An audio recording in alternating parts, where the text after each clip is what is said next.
Apa kabar pemirsa TVR Parlemen dimanapun Anda berada? Berjumpa lagi dalam program TVR 17 bersama saya Vincent Aldi.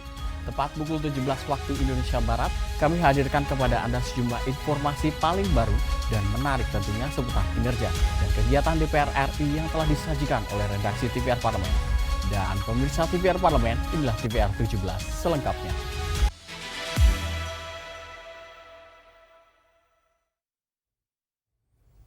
Pada kunjungan kerja Komisi 9 DPR RI ke Provinsi Riau, Wakil Ketua Komisi 9 DPR RI menyoroti sejumlah permasalahan dan turut apresiasi keberhasilan pemerintah Provinsi Riau dalam menekan angka stunting di tahun ini. Wakil Ketua Komisi 9 DPR RI Yahya Zaini mengapresiasi keberhasilan pemerintah Provinsi Riau menekan angka stunting dari 17% pada tahun 2022 menjadi 13,6% pada tahun ini.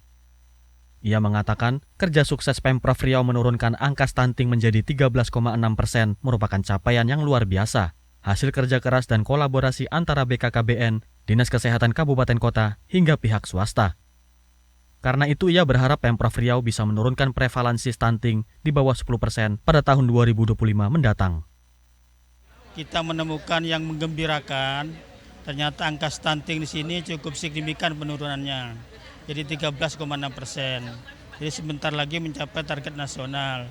Itu sudah berada di bawah target nasional. Ini tidak terlepas dari kerja keras pemerintah daerah dan dukungan dari swasta yang bersama-sama untuk membantu percepatan penurunan stunting.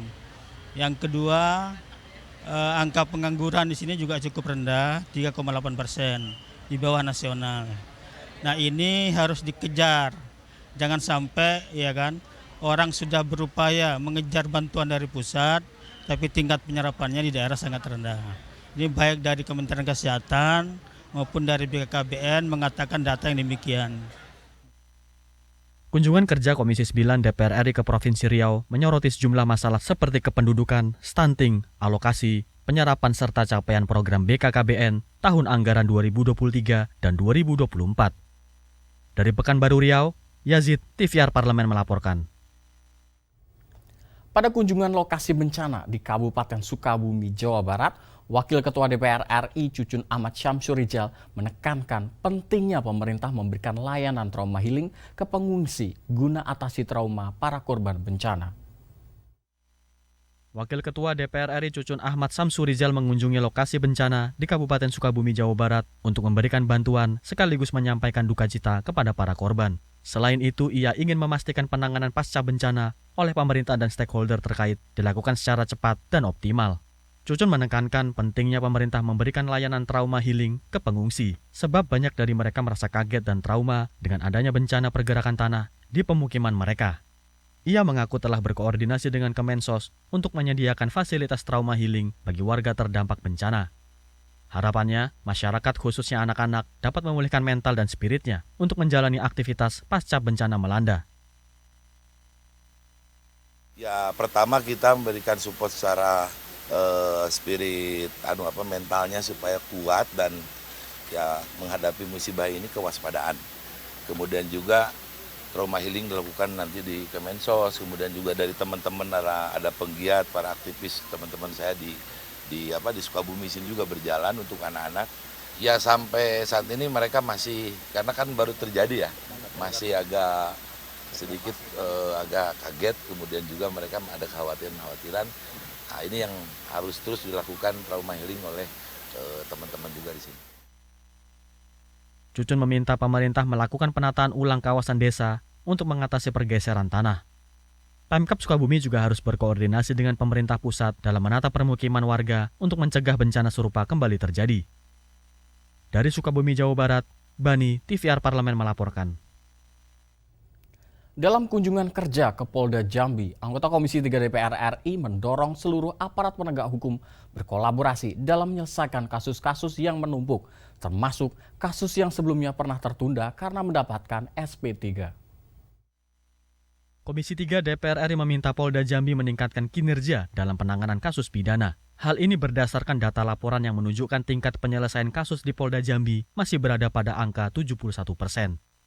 Dalam kunjungan kerja ke Polda Jambi, anggota Komisi 3 DPR RI Hinca Panjaitan mendorong seluruh aparat penegak hukum berkolaborasi dalam menyelesaikan kasus-kasus yang menumpuk, termasuk kasus yang sebelumnya pernah tertunda karena mendapatkan SP3. Bahkan saya minta bentuk satgas penyelesaian kasus ini. Mana yang memang bisa dilanjutkan, yang tidak ya sudah SP3. Nanti kalau ada bukti baru buka lagi. Jadi zero lah pada laporan-laporan sehingga masyarakat mendapatkan. Nah karena itu saya usulkan Karo Opsnya, jadi kayak semacam operasional yang membantu Kapolda itu bersama-sama Wasidik dan kasat-kasat Opsnya di kabupaten bergabung bersama dengan Karo Wasidiknya, pelajari kasus ini, dibedah mana yang ringan saja, agak berat, dan mana yang harus bisa diselesaikan cepat, sehingga dengan demikian tidak ada tunggakan perkara. Karena selalu saya katakan justice delay adalah justice deny. Justice atau keadilan yang tertunda adalah ketidakadilan, dan itu kejahatan. Gitu, karena negara membayar mereka semua. Dalam kunjungan ini, Komisi 3 DPR juga menyoroti terbatasnya jumlah penyidik di Polda Jambi, yaitu sebanyak 200 orang, di mana setiap penyidik hanya mampu menangani sekitar 50 perkara. Hal ini dinilai menjadi salah satu penyebab terhambatnya penyelesaian kasus di Polda Jambi. Dari Jambi, Adila Febianto, TVR Parlemen melaporkan. DPR RI menyoroti tantangan besar yang dihadapi industri pertahanan, terutama terkait tingginya biaya investasi. Kementerian Luar Negeri diminta berperan aktif membantu memperluas pasar produk pertahanan Indonesia, terutama di negara-negara yang membutuhkan solusi keamanan dan pertahanan. Informasi selengkapnya kami hadirkan usai jeda. Tetaplah di TVR 17.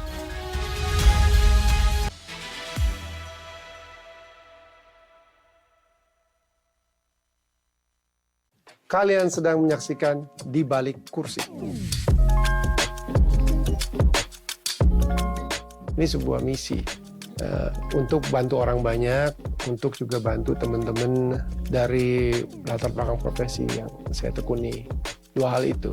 Buat saya, kalau orang berpolitik atau ikut dalam kegiatan politik, dia mesti punya modal itu. Dia mesti punya lingkaran kepedulian yang cukup besar dari hanya dirinya atau bahkan keluarganya, tapi peduli kepada banyak hal yang dialami masyarakat. Saya udah bilang ke teman-teman pemusik yang biasa bantu saya, kalau saya jadi anggota DPR, kalian semua akan saya bayar lebih banyak. Mereka tentu senang sekali. Wah, asik tuh. Tapi saya kasih tahu alasannya. Karena kita kemungkinan manggungnya akan jarang.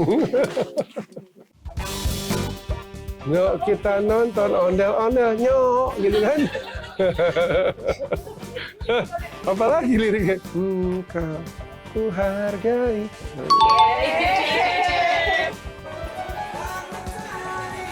Ini siapa nih, suaranya begini banget, bindeng banget.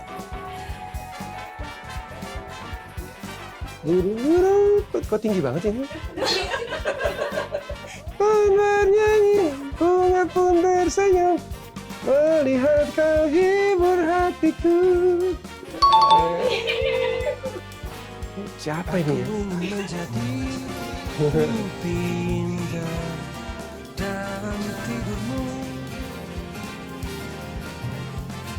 Aku ingin menjadi sesuatu yang mungkin bisa kau rindu. Ya, gitu. Segera, hanya di TVR Parlemen.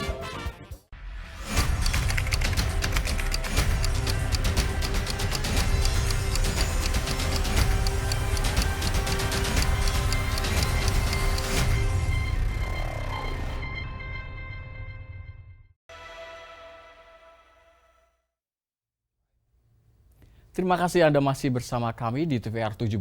Sektor industri pertahanan dalam negeri khususnya yang melibatkan sektor swasta dapat berperan besar dalam mendukung kekuatan pertahanan Indonesia. Pentingnya dukungan lebih lanjut dari pemerintah baik dalam hal regulasi, kebijakan maupun pengaturan pasar untuk memastikan industri pertahanan dalam negeri dapat berkembang dengan baik. Simak informasi mendalam yang telah dirangkum oleh tim redaksi TVR Parlemen dalam segmen editorial Parlemen berikut ini.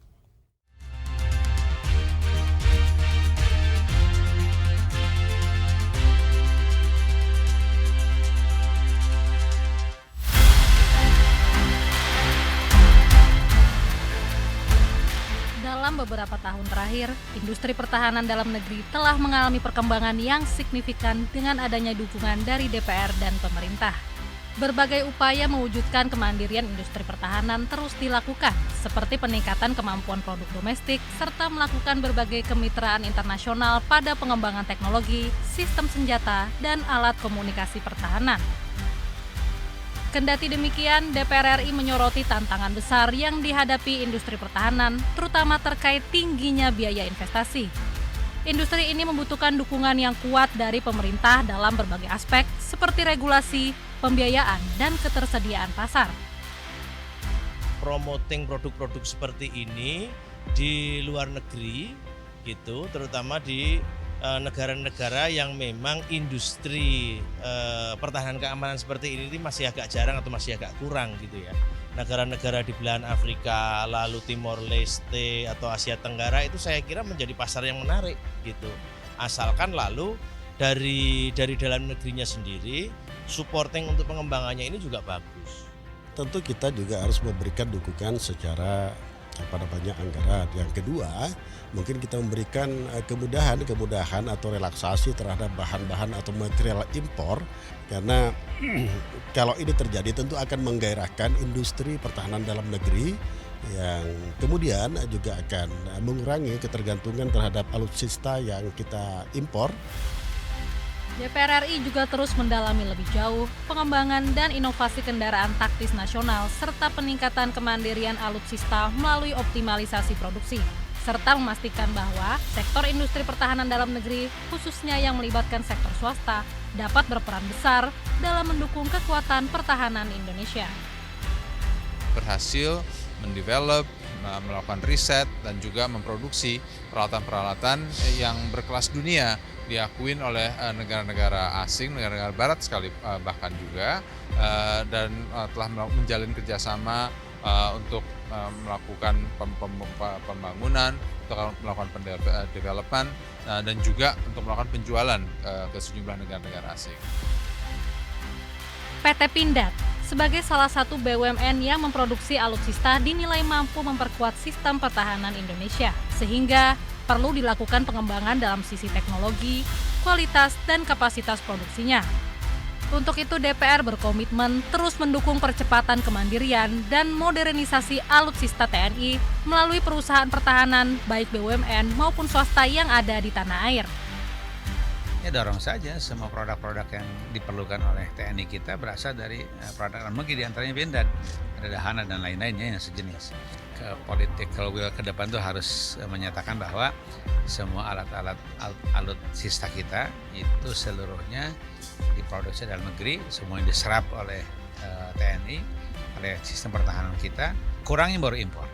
Karena itu manakala kita berkeinginan untuk semakin menambah produktivitas Pindad, termasuk semakin menambah banyaknya alutsista yang disediakan oleh produksi dalam negeri, dan kemudian sisanya baru kita impor, maka mau tidak mau kita harus menguatkan produksi kita.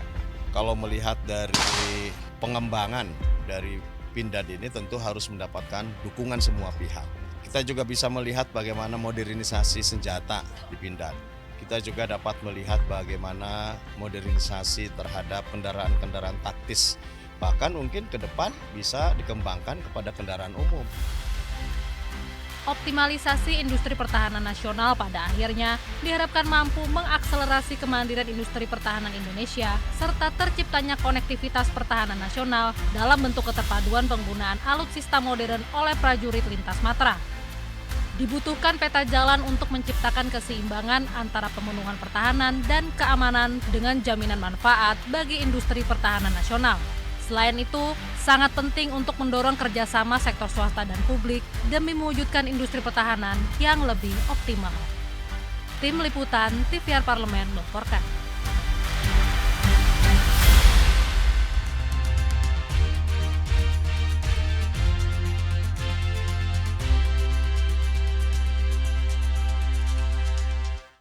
Komisi 11 DPR RI tengah membuat regulasi yang memungkinkan adanya penghapusan piutang negara. Usulan itu sudah disampaikan Komisi 11 DPR RI kepada Badan Legislasi agar menjadi salah satu program legislasi nasional prioritas tahun 2025 mendatang. Seperti apa informasi selengkapnya? Jangan kemana-mana, tetaplah di TVR 17.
Terima kasih Anda masih bersama kami di TVR 17, pemirsa.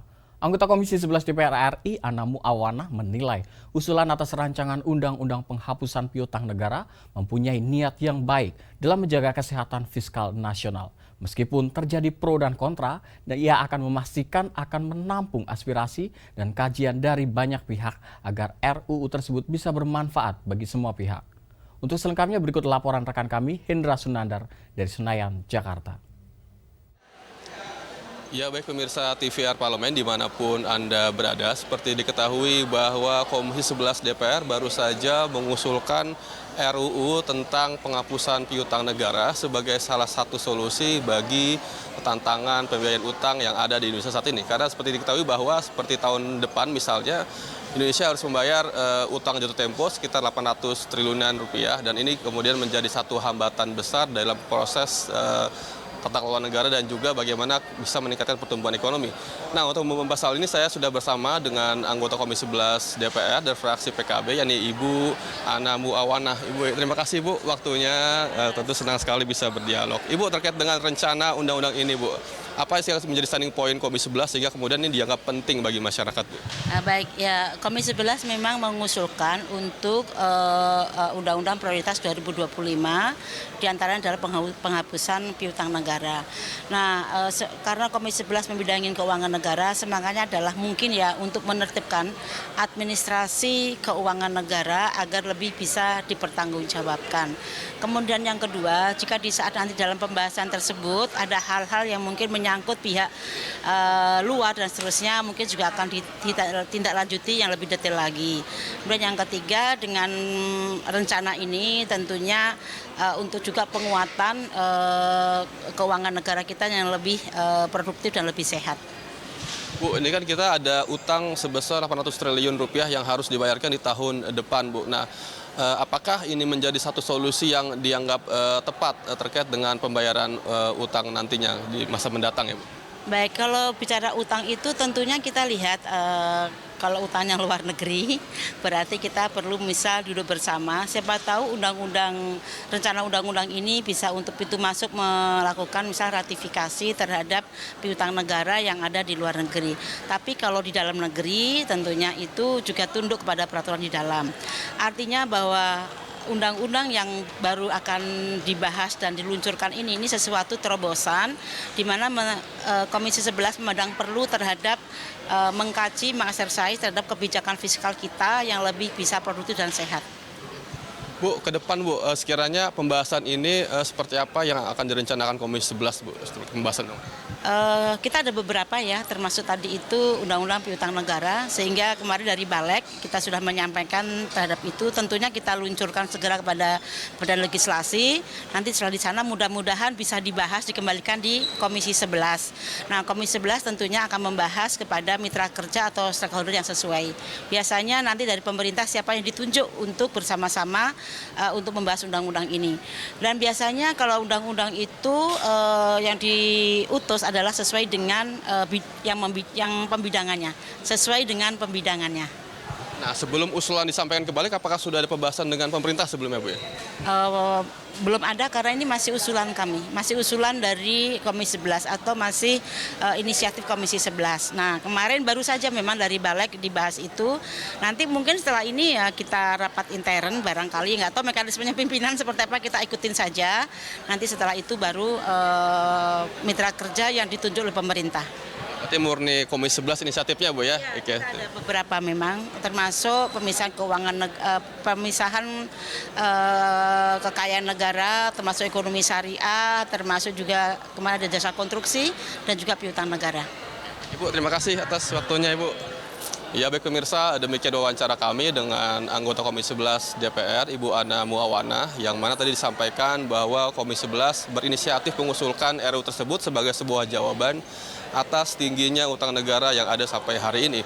Nah, diharapkan nantinya undang-undang ini jika disahkan nantinya bisa menjadi satu solusi jangka panjang untuk bisa nanti pemerintah memberikan satu ruang fiskal yang lebar dan memberikan satu atensi khusus bagi pertumbuhan ekonomi dan kesejahteraan masyarakat jangka panjang. Nah, pemirsa, demikian yang dapat kami laporkan langsung dari Komisi 11 DPR. Kami kembalikan ke rekan kami di studio.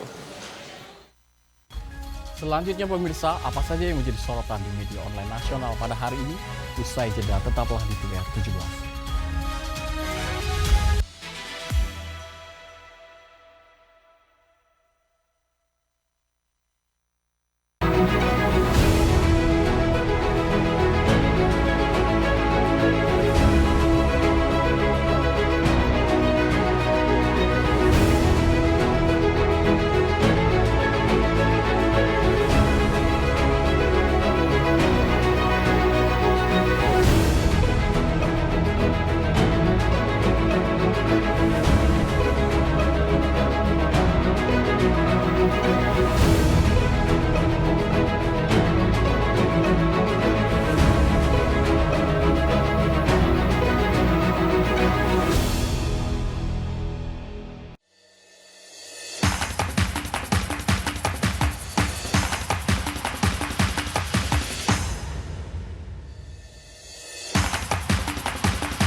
Kembali di TVR 17 pemirsa, kali ini kita akan masuk ke segmen media online nasional.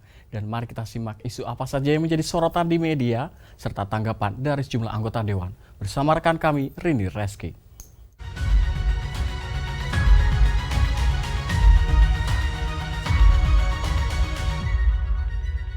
Baik, terima kasih rekan Vincent Aldi dan pemirsa, selamat sore. Kita masuk ke berita pertama yang menjadi headline di media online pada hari ini, yaitu butuh penanganan khusus, pisahkan lapas narapidana narkoba dari pelaku kejahatan lainnya. Kita lihat pemirsa. Di sini anggota Komisi 13 DPR RI, Arizal Aziz, menekankan pentingnya pemisahan narapidana kasus narkoba dari pelaku kejahatan lainnya.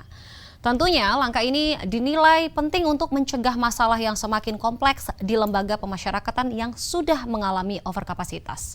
Sebagaimana diketahui nih pemirsa, lapas di wilayah Sumatera Utara mengalami overkapasitas hingga 218% yang sebagian besarnya merupakan tindak pidana narkoba. Nah, namun di sini kasus penyalahgunaan narkoba di dalam lapas termasuk pesta narkoba yang sempat viral di media sosial menunjukkan kelemahan dalam sistem pengawasan karena overnya kapasitas pemirsa. Dan juga adanya pemisahan diharapkan dapat membawa perubahan konkret dalam sistem pemasyarakatan, khususnya dalam menangani overkapasitas serta kasus-kasus narkoba yang menjadi salah satu permasalahan utama di lapas dan juga rutan. Kita beralih ke berita selanjutnya yang juga menjadi headline di media online, yaitu menyampaikan keterangan di Mahkamah Konstitusi. DPR RI dalami usulan terkait jeda 2 tahun pemilu nasional dan di daerah. Kita lihat kembali di layar kaca. Baik, di sini DPR RI menyampaikan keterangannya dalam sidang pleno Mahkamah Konstitusi. Tentunya perkara perihal pengujian material Undang-Undang Nomor 7 Tahun 2017 tentang Pemilu dan juga Undang-Undang Nomor 8 Tahun 2015 tentang perubahan atas Undang-Undang Nomor 1 Tahun 2015 tentang penetapan Perpu Nomor 1 Tahun 2014 tentang Pilkada, tentunya menjadi undang-undang terhadap Undang-Undang Negara Republik Indonesia tahun 1945 pemirsa. Dan penyampaian ini keterangan DPR RI dalam rangka menanggapi adanya permohonan judicial review dari masyarakat yang diajukan oleh Yayasan Perludem dalam hal ini memberi kuasa kepada Fadli Ramadhanil yang mengusulkan adanya pemisahan pemilu nasional dan juga pemisahan pemilu yang berjarak 2 tahun antara keduanya pemirsa. Bertindak selaku kuasa hukum DPR RI yaitu Rudianto Lalo. Di sini ia menjelaskan usulan pemisahan pemilu menjadi 2 tahap diperlukan kajian mendalam dan juga komprehensif terhadap ide-ide dan juga gagasan baru yang diusulkan. Tentunya usulan tersebut akan diserap oleh DPR RI dan juga pemerintah dalam merumuskan norma undang-undang pemilu yang baru dan benar-benar aspiratif. Baik, itu tadi headline di media online pada hari ini yang saya sampaikan terkait dengan butuh penanganan khusus untuk memisahkan lapas narapidana narkoba dari pelaku kejahatan lainnya, serta menyampaikan keterangan di Mahkamah Konstitusi. Di sini DPR RI mendalami usulan terkait jeda 2 tahun pemilu nasional dan juga daerah. Sekian dari saya Rene Reski, kembali ke rekan Vincent. Terima kasih, selamat sore dan sampai jumpa.